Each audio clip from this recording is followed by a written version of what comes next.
नमस्कार, आप सभी का स्वागत है। मैं हूं आपके साथ शुभेंदु सिंह।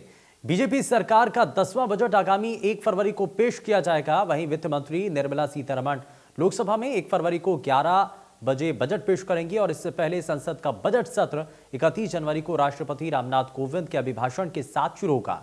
वहीं राष्ट्रपति संसद के सेंट्रल हॉल में दोनों सदनों को संबोधित करेंगे।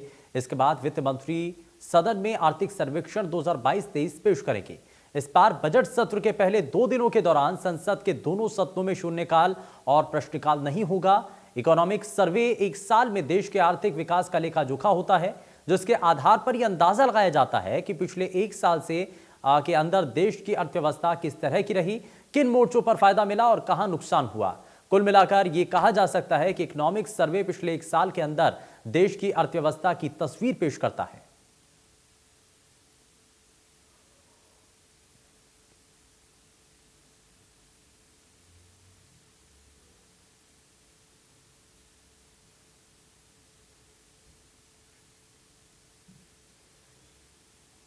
चलिए, ग्राफिक्स के जरिए हम आपको बताते हैं कि 2022 के बजट से पहले बजट से किस क्षेत्र में, किस टैक्स स्लैब में कितनी छूट मिली थी और अब 2022 के बजट में किस क्षेत्र में लोगों को क्या क्या अब उम्मीदें नजर आती हैं। जरा ग्राफिक्स के जरिए आप देखिए। तो बजट से उम्मीदें क्या हैं? टैक्स स्लैब में बदलाव 2014 के बाद से कोई बदलाव नहीं हुआ है। वहीं सभी वर्गों को 2.5 लाख रुपए तक की छूट इस दौरान दी जाती है। और जरा आगे आप देखिए, ग्राफिक्स के जरिए आपको दिखाएं, छूट को 2.5 लाख से 3 लाख किया जा सकता है। तो इस बार टैक्स स्लैब में बदलाव को लेकर के संभावनाएं जताई जा रही हैं। एटीसी की लिमिट में कई सालों से बदलाव नहीं किया गया है, तो ऐसे में इस बार बदलाव की संभावनाएं हो सकती हैं। अभी एटीसी के तहत छूट की सीमा 1.5 लाख रुपए है और बचत दर में गिरावट को देखते हुए बढ़ोतरी इसमें की जा सकती है, इसमें बदलाव किया जा सकता है। संभावना इस बात पर भी जताई जा रही है। और होम लोन पर ब्याज छूट, दरअसल इसमें कई सालों से होम लोन की जो ब्याज दरों में संशोधन नहीं हुआ है। ब्याज छूट की सीमा बढ़ाकर 5 लाख रुपए तक की इसमें मांग की जा सकती है। वहीं वर्क फ्रॉम होम के कारण बढ़ोतरी की इसमें उम्मीद की जा रही है। तो स्टैंडर्ड डिडक्शन में स्वास्थ्य बीमा के लिए सेक्शन 80D में छूट दी जा सकती है, इसमें रियायत दी जा सकती है। वहीं टैक्स स्लैब में बदलाव को लेकर के कुछ संकेत भी मिल रहे हैं, जो कि हम लगातार आपको ग्राफिक्स के जरिए दिखा रहे हैं। ग्राफिक्स के जरिए अब आपको यह भी बताते हैं कि 2022 के बजट से किस क्षेत्र में किन किन लोगों को कितनी उम्मीदें हैं। तो जरा ये भी आप देखिए, बजट से उम्मीदें बहुत हैं। स्टैंडर्ड डिडक्शन की सीमा में इजाफा, इसको लेकर के उम्मीद बड़ी जाहिर की जा रही है। Work from home allowance tax छूट इस दौरान की जाए, इस बार पर यह भी उम्मीद की जा रही है। इंश्योरेंस, मेडिक्लेम और एटीसी में छूट को लेकर के अब यहां पर उम्मीद की जा रही है। इंश्योरेंस पर जीएसटी से राहत देने की भी मांग लगातार उठ रही थी, तो एक मांग यहां पर यह भी उठ रही है। वहीं प्रोत्साहन पैकेज की उम्मीद भी की जा रही है, क्योंकि आर्थिक रूप से बहुत सारे ऐसे सेक्टर हैं जो कि मार झेल रहे हैं। रियल स्टेट क्षेत्र को बूस्ट मिल सके, इसके लिए कुछ कदम सरकार के द्वारा उठाया जाए, इसको लेकर के भी मांग है। कोरोना मरीजों, उनके परिवारों को राहत मिल सके इस बजट में, इस पर भी सभी की उम्मीदें टिकी हुई हैं। वहीं एमएसएमई को बजट से बड़ी उम्मीदें हैं, उनके लिए कुछ हद तक रियायतें हों, आप इसको लेकर के बड़ी आप यहां पर बात सामने आ रही है। इनकम टैक्स के 80D सेक्शन में बदलाव को लेकर के संभावनाएं भी हैं, इसको लेकर उम्मीद जाहिर की जा रही है। घर खरीदारों को ब्याज से छूट की उम्मीद आप इस दौरान नजर आती है। वहीं पीपीएफ की सीमा 3 लाख होने की उम्मीद भी की जा रही है। तो ये एक बड़ी चीजें हैं जो कि लोगों को बजट से उम्मीदें हैं। हेल्थ केयर क्षेत्र को आवंटन बढ़ने की उम्मीद भी है और जाहिर तौर पर कोरोना संक्रमण के बाद इस पर ज्यादा से ज्यादा फोकस किया गया है। वहीं किसानों को बड़ी सौगात भी मिल सकती है। वहीं 1 फरवरी को केंद्र सरकार देश का आम बजट पेश करने जा रही है और बजट को लेकर क्या कहते हैं उद्योगपति और व्यापारी वर्ग, इसे लेकर संवाददाता देवीदास शारदा ने कई लोगों से विशेष बातचीत की है। जरा भी देखिए। बजट में हम यही चाहते हैं कि छोटी इंडस्ट्री को थोड़ी राहत दी जाए, कोई ऐसा पैकेज दिया जाए जिससे कि एमएसएमई के सिस्टम के साथ जो यूनिट जुड़े हुए हैं उनको कोई ना कोई फायदा हो, लेबर को काम अच्छा मिलेगा। अगर हमारी इंडस्ट्री सही चलेगी तो सुचारू रूप से हम भी लेबर को काम दे पाएंगे। तो उसके लिए मैं तो यही कहूंगा सरकार को कि हमें ब्याज में राहत दी जाए या कुछ टैक्सों में राहत दी जाए, इनकम टैक्स के सिस्टम में कुछ स्लैब को कम किया जाए, जिससे कि सही तरीके से हर आदमी अपने काम को चला सके और आगे बढ़ सके। जैसे कि हमारे प्रधान पवन सोनी जी ने बताया आपको कि स्मॉल स्केल इंडस्ट्री ही एक ऐसा माध्यम है जो युवाओं को रोजगार दे सकता है। अब जो सरकार बजट पेश करने जा रही है, इसमें हमारी सरकार से, ये भारत सरकार से मांग है कि स्मॉल स्केल इंडस्ट्री को ध्यान में रखते हुए बजट बनाया जाए। जब से कोरोना काल आया है, हमारी इंडस्ट्री की कमर काफी हद तक टूट गई है। आज किसी भी इंडस्ट्री के अंदर 40% से ज्यादा काम नहीं है। वो कोरोना की मार भी है। कुछ ऐसी चीजें हैं जो एमएसएमई सेक्टर में पहले थी, आज उतनी नहीं है। तो मेरा सरकार को इतना कहना है कि आप बजट जो भी बनाएं, स्मॉल स्केल इंडस्ट्री को ध्यान में रखते हुए बनाएं और कोई ना कोई ऐसा राहत पैकेज दिया जाए जिससे हमारी इंडस्ट्री में बूस्टिंग आए, इंडस्ट्री में काम बढ़े। स्मॉल स्केल इंडस्ट्री में काम बढ़ेगा तो हम युवाओं को रोजगार दे पाएंगे। आज हमारे देश के अंदर 45 सालों में जो दर है बेरोजगारी की, वो सबसे ज्यादा है। उसका एक ही कारण है कि हमारी जो रीढ़ की हड्डी है, जो स्मॉल स्केल इंडस्ट्री है, हमारे देश की रीढ़ की हड्डी है, आज वो कमजोर हो गई है। उस कमजोरी के कारण आज युवा के पास काम नहीं है। तो हम सरकार से मांग करते हैं कि जो टैक्स का स्लैब है उसको कम करे, और जो दूसरा आर्थिक रूप में जो मदद की जा सकती है व्यापारी की, जो ब्याज की दरें हैं, उसको जब तक कम नहीं करेंगे, आज व्यापार को चलाना मुश्किल होता है। अगर ब्याज की दर कम होंगी तो अब आसानी से हम काम कर पाएंगे।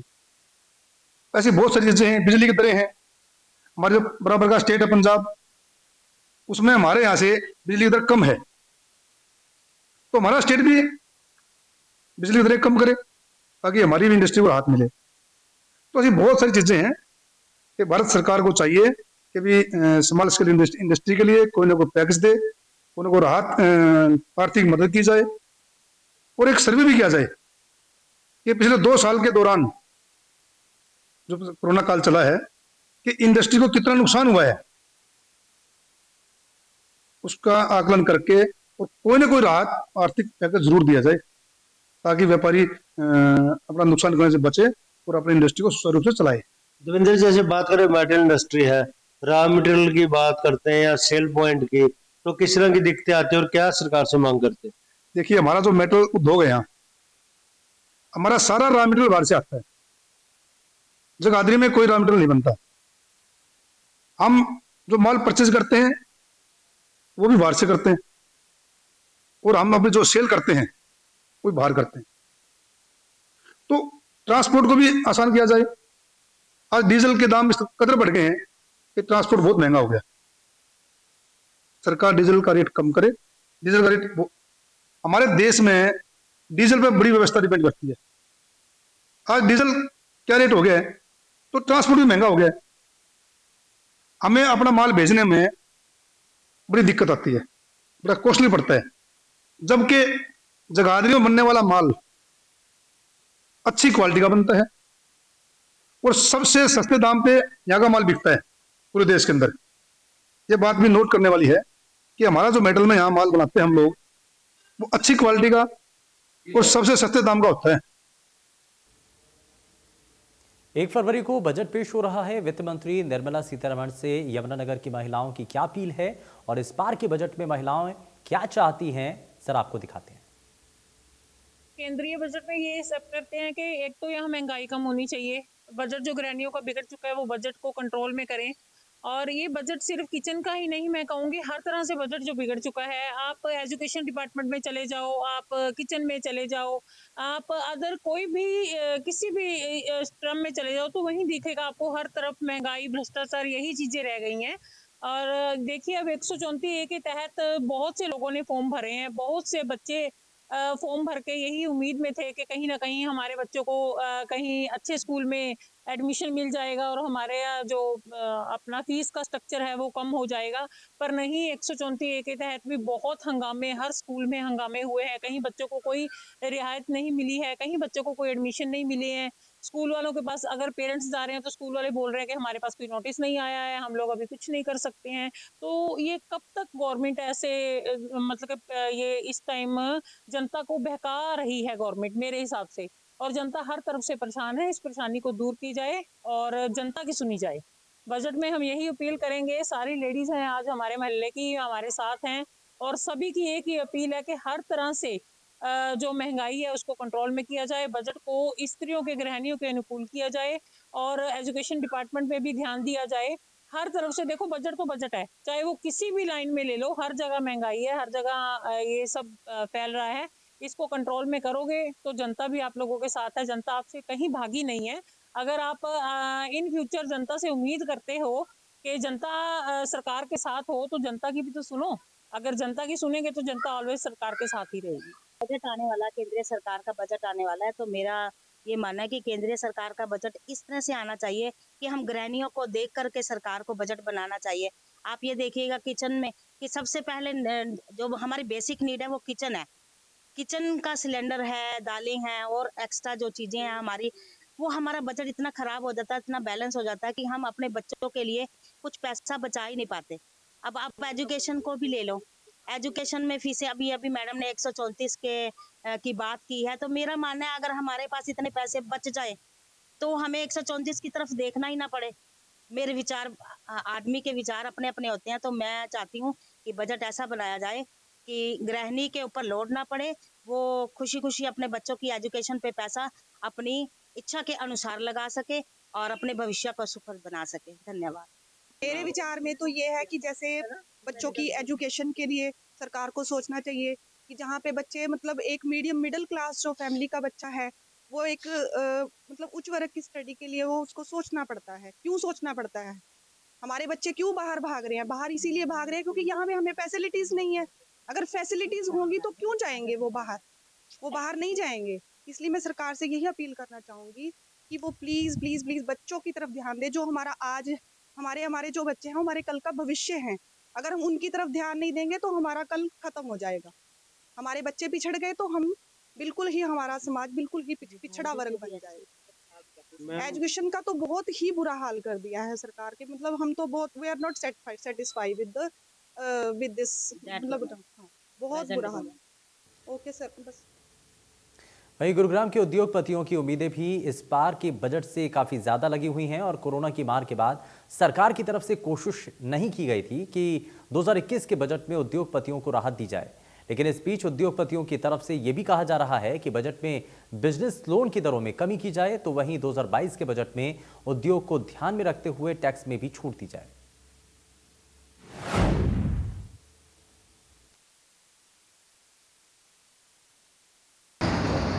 फरवरी माह में आ रहे केंद्र सरकार के आम बजट से इंडस्ट्रियल और रियल एस्टेट के लोगों को क्या खास उम्मीदें हैं और क्या इनके सुझाव हैं सरकार के लिए। तमाम चीज़ों पे चर्चा करने के लिए कुछ रियल एस्टेट से जुड़े लोग मेरे साथ हैं और कुछ इंडस्ट्री के लोग यहाँ मेरे साथ मौजूद हैं। मैं उन्हीं से बात करूंगा। हालांकि पिछले एक वर्ष का जो ये बजट है इसमें क्या क्या उम्मीदें हैं, सबसे पहले वैसे अपना नाम बता दीजिए और किस तरीके से आप देखते हैं। एक हम बात करें रियल एस्टेट जगत में आप हैं, किस तरीके से देखते हैं ये जो बजट होगा? बजट से हमें पहले भी पिछले 2 सालों में काफ़ी कुछ रियल एस्टेट को मिला है बजट से, और इस बार खास तौर पे हम चाहेंगे क्योंकि कोरोना की मार रही है और रियल एस्टेट पर विशेष तौर पर, और रियल एस्टेट जो कारोबार है ये लाखों लोगों, करोड़ों लोगों की दिनचर्या और जीवनचर्या से जुड़ा हुआ है।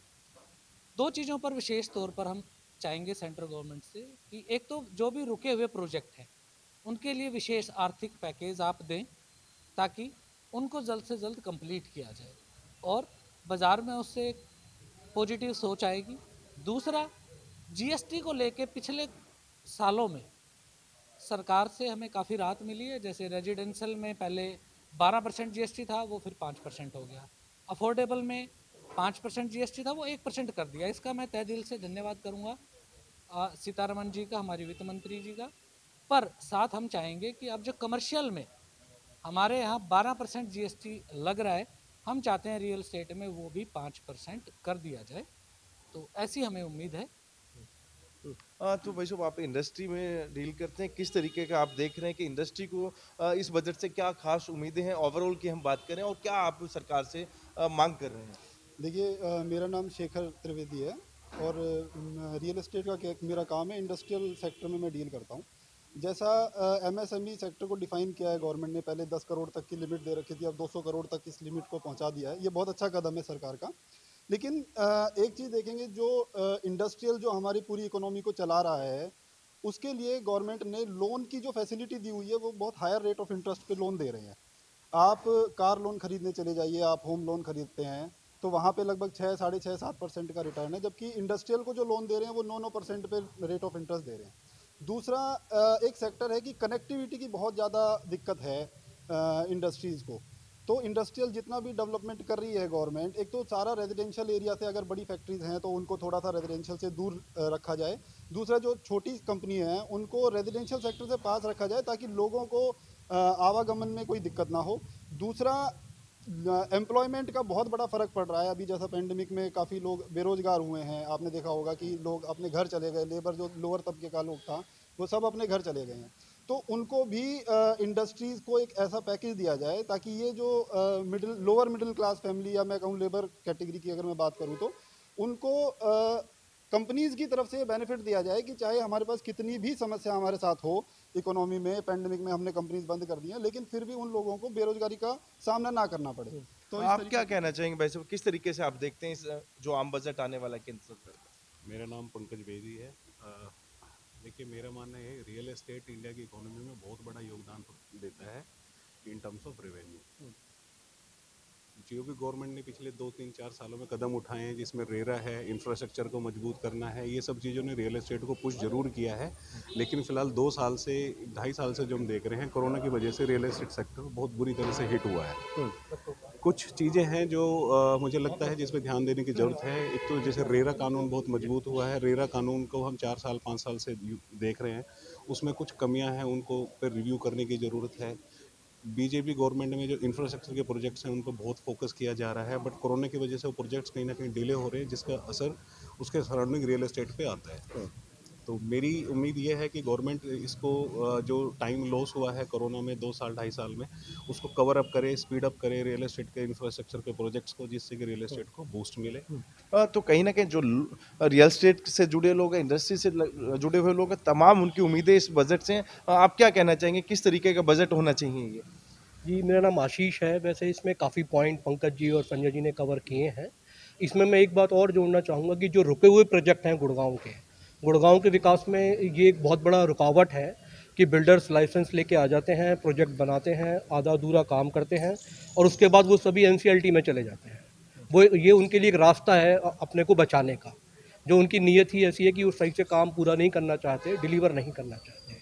तो सरकार को अब जो आने वाला बजट है, इसमें इस बात पर भी ध्यान देना बहुत ज़रूरी है कि जो पुराने रुके हुए प्रोजेक्ट्स हैं वो ज़रूर कंप्लीट हो और एक आम आदमी को न्याय मिले। तो लगातार जिस तरीके से हमने बात की, उनका साफ तौर पे यही है कि जो ये बजट है इससे काफ़ी उम्मीदें लगाए बैठे हैं और कुछ सुझाव भी इन्होंने रखे हैं सरकार के लिए। अब देखना ये होगा कि केंद्र सरकार के इस बजट में रियल एस्टेट के लिए और साथ ही साथ इंडस्ट्री के लिए क्या बड़ा मिलने वाला है। गुरुग्राम से Sanjay Rathore, India news. Bulletin में फिलहाल के लिए बस उतना ही। नमस्कार।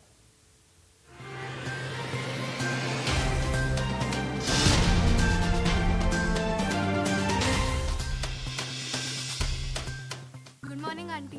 ये खुशी ना स्कूल में गुड से टू गुड हो गई है। सुना है कोई नई ट्यूशन ज्वाइन की है। मॉम्स, ये ट्यूशन है एकदम न्यू एज। यहाँ खुशी को मिलता है 2 टीचर्स का डबल एडवांटेज। 2 टीचर्स